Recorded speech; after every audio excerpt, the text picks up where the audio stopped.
Hello, I'm Mayor Kennedy Stewart.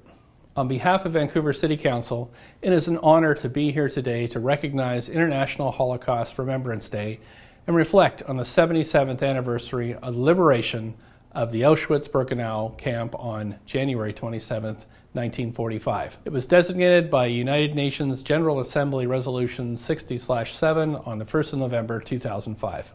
Anti-Semitism is on the rise around the world. As we reflect upon that dark period in history and remember the atrocities perpetrated during the Holocaust, Vancouver has the opportunity to join with the Jewish community and all of our residents and Canadians from all walks of life in demonstrating our commitment to stand against anti-Semitism, hate, and genocide. This year, you'll notice that City Hall, the Burrard Bridge, and many other structures throughout Vancouver will be illuminated in yellow. The color yellow evokes the memorial candles lit in remembrance of all of the victims of the Shoah. We are grateful to the Jewish community for their contributions and to our staff for their commitments personally and professionally to honor human rights. Now, therefore, I, Kennedy Stewart, Mayor of the City of Vancouver, do hereby proclaim January 27, 2022 as International Holocaust Remembrance Day in the City of Vancouver. Thank you for the privilege of joining you today. I'd also like to express gratitude for being here on the unceded territories of the Musqueam, the Squamish, and the Tsleil-Waututh peoples. I'd also like to thank the Vancouver Holocaust Education Centre, the Centre for Israel and Jewish Affairs, and the Jewish Federation of Vancouver for all of the work that you do towards creating a more inclusive, just, and diverse society and working to combat anti-Semitism and hate. I was incredibly privileged to bring forth a motion to Vancouver City Council to recognize the International Holocaust Remembrance Day. Now, this important day has been added to the City of Vancouver's official calendar of remembrances. It's important that Vancouver mark this day so we can all remember and never forget one of the greatest atrocities in human history. Sadly, hatred has flourished in the digital age, and it is more important than ever that the lessons learned and the horrors of the Holocaust remain present in our public consciousness and are never repeated. As we reflect on that dark period in human history and remember the atrocities perpetuated, we join with the Vancouver community in standing in solidarity against hate and with Jewish people across Canada from all walks of life. Vancouver is home to the third largest Jewish community in the country and a significant number of Holocaust survivors and your families. I mark International Holocaust Remembrance Day to show solidarity with our Jewish community and to try to do my part in educating citizens about the horrors of that time. If there's one lesson that I have learned in my short time in political office, it is the importance of speaking up against discrimination, of raising up others' voices when you are in a position to do so, and I am in a position to do so. In this job, sadly, I also get to see firsthand the impact of anti-Semitism on people's lives and their sense of social inclusion, safety, and acceptance. No Vancouverite and no Canadian should feel lesser than who they are because of their faith. In Vancouver, I have had residents contact me when they found swastikas graffitied in front of the sidewalk on their homes because people knew they were Jewish. I've had people contact me when they found anti-Semitic markings in our local parks. And I've seen firsthand when you go to work at a gym or community facility, the need to post security guards to have them at schools and daycares or at synagogues during times of worship. It takes all of us individually to stand up to discrimination. We need to continue to work together, collectively with our Jewish community, to ensure safety and inclusion for everybody. Sadly, we've had recent reminders, as we saw with the scenes of horror that unfolded in Colleyville, Texas, at the Beth Israel Synagogue. Happily, that came to a peaceful resolution with the hostages being freed. However, we did not see the same resolution several years ago at the Tree of Life Synagogue in Pittsburgh. So that strengthens our resolve to continue to move forward in standing up and bringing our individual voices forward. It takes each of us to acknowledge racism and discrimination, and that starts with one individual who stands up, oftentimes putting themselves at risk, or when it might not be popular to do so, in the service of that change. Rabbi Prince, who was a civil rights activist and participated in the movement in the U.S., had the opportunity to speak before Martin Luther King on the day of that famous I Have a Dream speech. And here is what he said. The most urgent, the most disrespectful, the most shameful, and the most tragic problem is silence. So let us not be silent. Let us not be onlookers. Instead, let us be participants, advocates, and allies. Thank you. On this solemn and tragic occasion, as we reflect on the innocent lives lost to hate and intolerance, it's important that we never forget. We always remember, especially as we face the rise of intolerance again, and populism and fear. We must never forget and always remember. I am so very happy to be standing here with you in solidarity on this International Holocaust Remembrance Day. It is so incredibly important that we remember the atrocities of the Holocaust. It is equally important that we remember and embrace the incredible, wonderful diversity of our society.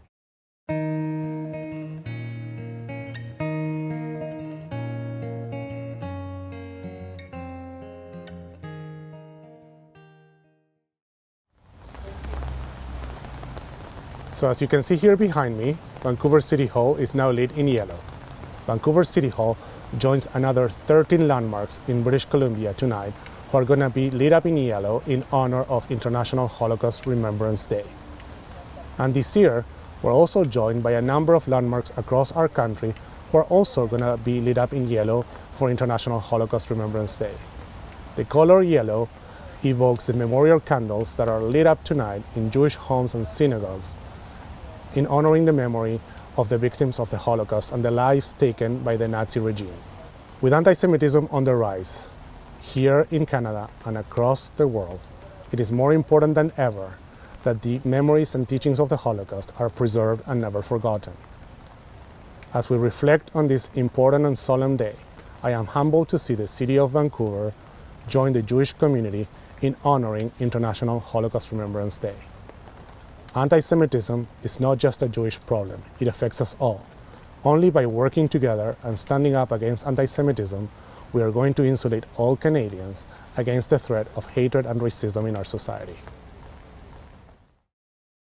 This evening, we join Canadians and the international community to reflect on a watershed moment in history: the state-sponsored systematic persecution and murder of 6 million Jews by Nazi Germany and its collaborators. The Nazis targeted millions of others on racial and ideological grounds and also carried out a genocide against the Roma. As we observe International Holocaust Remembrance Day and the 77th anniversary of the liberation of Auschwitz, we reflect on the dangers of anti-Semitism and racism unchecked, and the role that each and every one of us can play in being vigilant against hate in all its forms. We honor those who survived the Holocaust and mourn those who did not. This day is dedicated to promoting Holocaust education as well, which is at the heart of the mission of the Vancouver Holocaust Education Centre. This mission is perhaps more urgent than ever, as globally and in our own backyard, we are encountering a rising tide of Holocaust denial and distortion. The latter includes actions or statements that seek to minimize, misrepresent, or excuse the Holocaust. These assaults on the memory of the most well-documented genocide in history should raise alarms for all citizens of our diverse society. Online or offline, intentional or not, distortion of the Holocaust permeates anti-Semitism, conspiracy theories, hate speech, and distrust of democratic institutions, all of which have reached new heights during the pandemic. Around the world, opponents of public health invoke Nazi policies to systematically persecute and murder Jews and others in order to depict themselves as victims and their governments as persecutors. Such outrageous comparisons are clearly false, inappropriate, and deeply offensive to the victims and survivors of the Holocaust. Today, as we mark International Holocaust Remembrance Day, we must resolve to challenge distortion of the Holocaust whenever and wherever it appears. We must defend historical truth, protecting the facts to safeguard the future. It is now my deep honor to introduce our guest speaker, Claude Romney. Claude is a child survivor from France, born in Paris a few months before the beginning of the Second World War. Claude spent much of the war as a refugee in a small town in the south of France. Meanwhile, her father spent nearly 34 months imprisoned in Auschwitz. a truly remarkable length of time in this notorious concentration and death camp, where the average life expectancy did not exceed a few weeks. He survived thanks to a number of factors, the most important of which were luck and the fact that he was a doctor. Claude is Professor Emerita of French at the University of Calgary and has lived in Vancouver since 2004. We are deeply grateful that Claude is one of the Vancouver Holocaust Education Centre's dedicated outreach speakers who shares her family's wartime experiences with students. Thank you and welcome, Claude. I'm deeply honored to have been asked by the Vancouver Holocaust Education Centre to talk on the occasion of the 77th anniversary of the liberation of Auschwitz by the Red Army, which took place on January 27, 1945, after most of the surviving prisoners had been evacuated to other camps in Germany and Austria. Let me first explain my connection with Auschwitz. My father, Jacques, in Polish Jakub Lewin or Lewin, was born in Warsaw. Like many young Polish Jews of his generation, his application to study medicine after he graduated from the gymnasium, high school, was rejected, so he emigrated to France and studied medicine in Paris. He never practiced medicine, but did research in a laboratory at the Faculty of Medicine, specializing in blood. After the French army was defeated in June 1940, he was taken prisoner by the Germans, but released, and he returned to work at the Faculty of Medicine. He was arrested again on December 12, 1941, and interned in a camp north of Paris called Compiègne, before being deported to Auschwitz on March 27, 1942, with the very first convoy from France, which was also the very first from Western Europe. He stayed in Auschwitz until the camp was evacuated on January 18, 1945. He then took part in one of the death marches, after which he was among the group of prisoners who were taken to other camps, which were for him Mauthausen, then Ebensee, both in Austria. And it was in Ebensee that he was liberated by the American Army under General George Patton on May 6, 1945. Since my father never talked about his stay in the camps, I had to do some research on how he survived more than 3 years there. I have no doubt that he owed his survival to a series of miracles, and also to the fact that as a doctor, he was able to work at least some of the time in the camp hospitals, in inverted commas, which were overcrowded and filthy, and where most prisoners died from malnutrition, disease, and beatings. Many were also sent to the from the hospitals to the gas chambers where they were murdered. So why did my father almost never talk about the more than 3 years he spent in the Nazi concentration camps? In fact, he did talk or write about them twice, as far as I know. Once, soon after he returned to France at the end of May 1945, and he also testified 2 years later at the trial of the Auschwitz commandant Rudolf Höss, which took place in Warsaw in March 1947.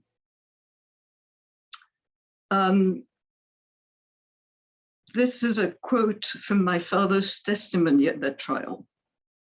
I saw many, many crimes which it would be difficult to describe because it would take a very long time. I saw hundreds of people shot to death. I saw men and women, both soldiers and civilians, who had been hanged, and nobody knew where they had come from. I saw mothers who were killed together with their children. I saw Soviet soldiers who had been massacred in the most horrible way, with broken joints and hands, arms, skulls, heads. I saw an incredible number of crimes, so many that it's difficult to say how many. Horst was condemned to death. I have always been opposed to the death penalty, but I do believe that he deserved to die because of the thousands of innocent human beings who were murdered because of him. When my father was repatriated to Paris at the end of May 1945, he didn't know whether my mother and I was an only child, had survived. From the hotel in Paris where the returning survivors were taken, he immediately telephoned his boss, the dean of the Paris Faculty of Medicine, whose wife came to pick him up. The dean had been able to send my mother a portion of my father's salary as if he had been a prisoner of war, so that the dean knew our address in the small town close to the Spanish border where we had been living since the summer of 1942. My father took the first train to get there. I don't know whether he had had time to inform my mother that he was on his way. Legend has it that after he left the train station, he met my mother just by chance as she was walking down a street close to where we were living. And when I came home for lunch, I was in the equivalent of grade 1 on that day. My father was sitting in an armchair in the room where my mother and I were living. He stayed for a few weeks with my mother and me in the little town close to the Spanish border where we had found refuge. And I remember him mending socks, my white cotton socks, because he had become bored from inactivity. And then he returned to Paris for about a month to be treated in hospital for a skin disease, which he had contracted in the camps from being shaved with a razor which was used for hundreds of prisoners.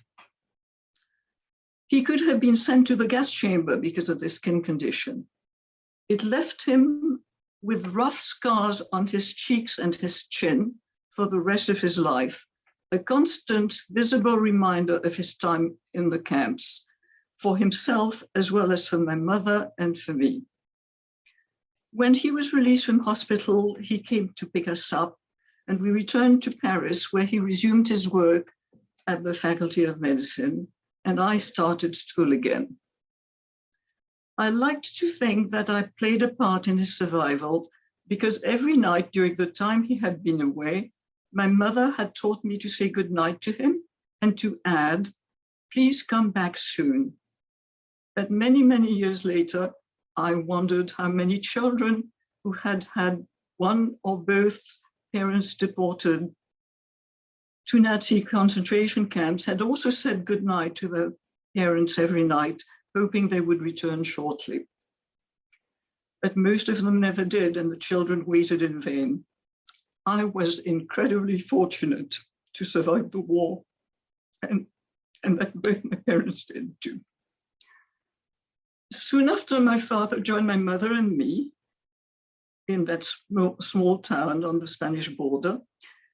He was contacted by a friend who had also spent the war years close by and asked him to write a few pages about his deportation. They were published in June 1945 in a bulletin of the French resistance movement in the southwest of France, which had a very limited readership, so that my father's account remained practically unknown. I also have a copy of my father's testimony at the Hearst trial, which took place in Poland. I was struck when I read it by my father's impatient tone when he answered the presiding judge's questions. Because he had stayed so long in Auschwitz, he had witnessed a huge number of atrocities, and the 5 or 10 minutes he was allowed to give his testimony seemed to him to be completely insufficient. Other than on those two occasions, my father never talked about his time in the camps, and certainly not to me, because I was just 6 years old when he came back. When I asked my mother, many years after my father had died, if he ever talked to her about what he had seen and experienced in the camp, she replied that he always refused to tell her anything, claiming that she wouldn't be able to understand. Was he protecting her or himself when he avoided talking about that terrible period in his life? Probably both. But many years after he died, in fact, of a recurrence of typhus, a disease which he had contracted in Auschwitz.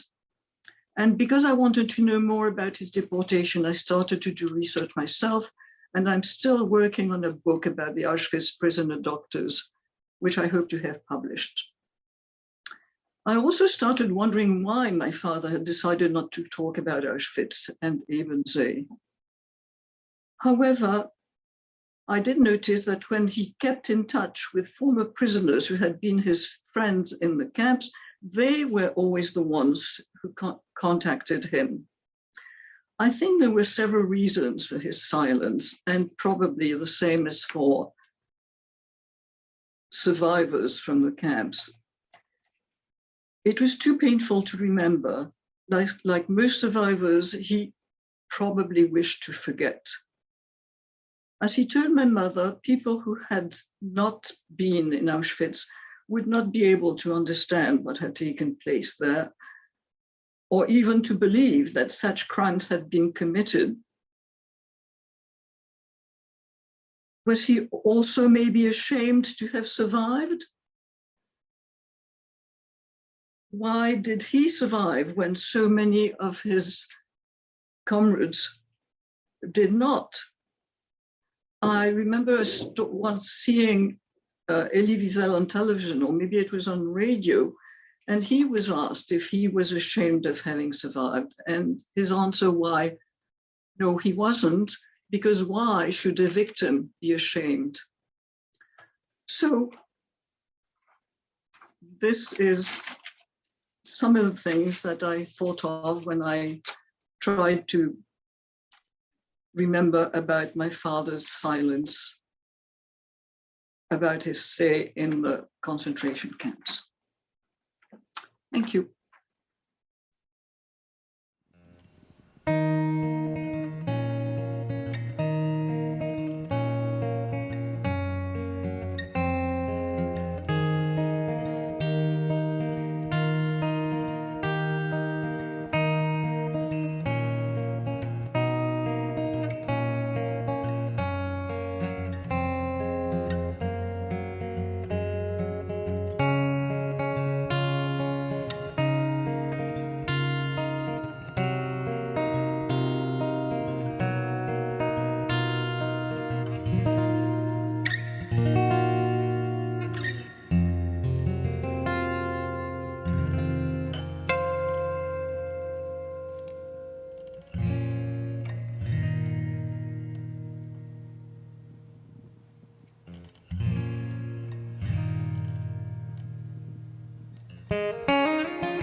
שמוע חי, אני אור חי, ושתי עיניי עוד נישאות לאור.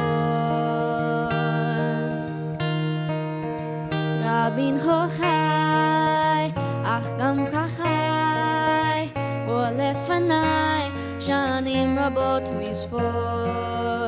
אני שואל ומתפלל, שלום עבדה עוד התקווה.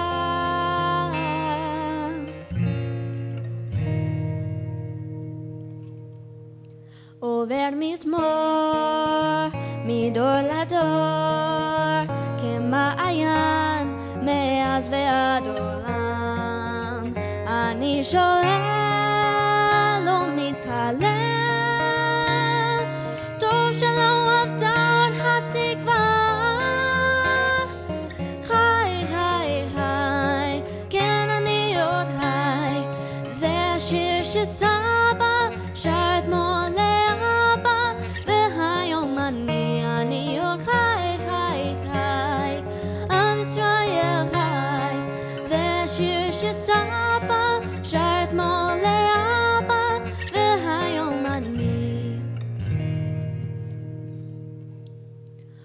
Umim Yamai, Velilotai, Uveshamai, Amor Haeshur Kam.